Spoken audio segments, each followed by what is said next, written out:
Assalamualaikum warahmatullahi wabarakatuh. Salam guru penggerak. Perkenankan pada video ini saya Eni Sriwidayati, CGP Angkatan 10 dari SD Negeri 1 Giri Kabupaten Banyuwangi ingin menyampaikan koneksi antar materi modul 1.4 yang dikaitkan dengan materi sebelumnya, yaitu filosofi Ki Hajar Dewantara, nilai dan peran guru penggerak serta visi guru penggerak. Pemikiran Ki Hajar Dewantara. Dengan menjalankan budaya positif, maka akan mempermudah dalam tercapainya tujuan pendidikan nasional yang sesuai dengan filosofi Ki Hajar Dewantara, yaitu dengan pendidikan yang berpihak pada murid. Nilai dan peran guru penggerak. Budaya positif dapat terwujud apabila seorang guru memiliki 5 nilai guru penggerak. Di antaranya yaitu berpihak pada murid, mandiri, reflektif, kolaboratif, dan inovatif. Selain itu, guru juga harus memiliki peran sebagai guru penggerak dalam membangun budaya positif di lingkungannya. Visi guru penggerak. Salah satu perubahan yang diinginkan sesuai dengan visi guru penggerak adalah terbentuknya budaya positif agar terciptanya sekolah yang nyaman, aman, dan berpihak pada murid sesuai dengan filosofi pemikiran Ki Hajar Dewantara dan profil pelajar Pancasila. Refleksi modul 1.4. Sejauh mana pemahaman Anda tentang konsep-konsep inti yang telah Anda pelajari di modul ini? Adakah hal yang menarik untuk Anda dan di luar dugaan? Pemahaman saya pada modul 1.4 ini, saya telah memahami konsep inti dari modul 1.4 budaya positif. Pemahaman ini akan saya implikasikan dalam lingkungan sekolah serta akan saya imbaskan kepada rekan guru saya di SDN 1 Giri.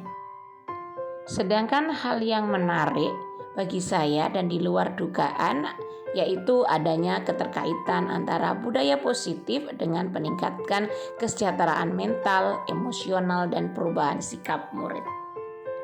Yang kedua, perubahan apa yang terjadi pada cara berpikir Anda dalam menciptakan budaya positif di kelas maupun sekolah Anda setelah mempelajari modul ini?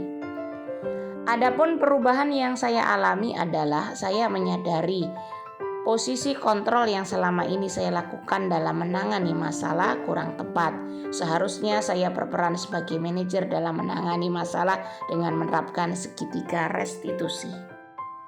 Yang ketiga, pengalaman seperti apakah yang pernah Anda alami terkait dengan penerapan konsep-konsep inti dalam modul budaya positif baik di lingkup kelas maupun sekolah Anda?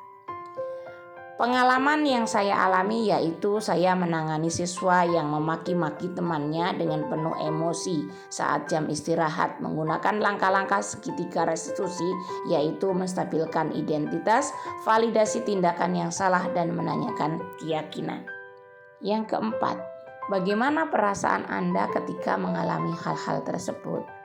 Saya merasa senang menerapkan segitiga restitusi dalam menangani sebuah permasalahan, karena dari hal ini menjadikan murid saya mampu belajar dari kesalahan, bertanggung jawab dari permasalahan yang telah diperbuat.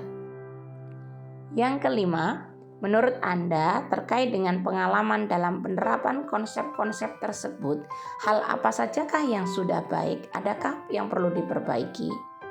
Hal yang sudah baik dari penerapan konsep-konsep dari modul 1.4 adalah munculnya motivasi intrinsik murid untuk menerapkan budaya positif di sekolah. Sedangkan hal yang masih perlu diperbaiki dan ditingkatkan adalah kekonsistenan menerapkan segitiga restitusi dalam menyelesaikan semua permasalahan dan selalu memposisikan peran sebagai manajer serta terus senantiasa menanamkan nilai-nilai kebajikan kepada murid. Yang keenam, sebelum mempelajari modul ini, pernahkah Anda menerapkan segitiga restitusi ketika menghadapi permasalahan murid Anda? Jika iya, tahap mana yang Anda praktekkan dan bagaimana Anda mempraktekannya? Sebelumnya saya sudah pernah melakukan langkah-langkah segitiga restitusi, namun tidak secara urut dan benar. Dalam hal ini saya hanya melakukan sebatas memvalidasi tindakan yang salah dan dilanjutkan dengan proses menghukum, sehingga 2 langkah segitiga restitusi yang lainnya tidak saya lakukan. Sebelum mempelajari modul ini, ketika berinteraksi dengan murid, berdasarkan 5 posisi kontrol, posisi manakah yang paling sering Anda pakai dan bagaimana perasaan Anda saat itu? Nah, setelah mempelajari modul ini, posisi apa yang Anda pakai dan bagaimana perasaan Anda sekarang? Apa perbedaannya? Dari kelima posisi kontrol sudah pernah saya lakukan. Namun yang paling sering saya lakukan adalah sebagai penghukum dan pemantau. Karena sebelum mempelajari modul 1.4, cara itulah yang tepat menurut saya untuk menyelesaikan sebuah permasalahan.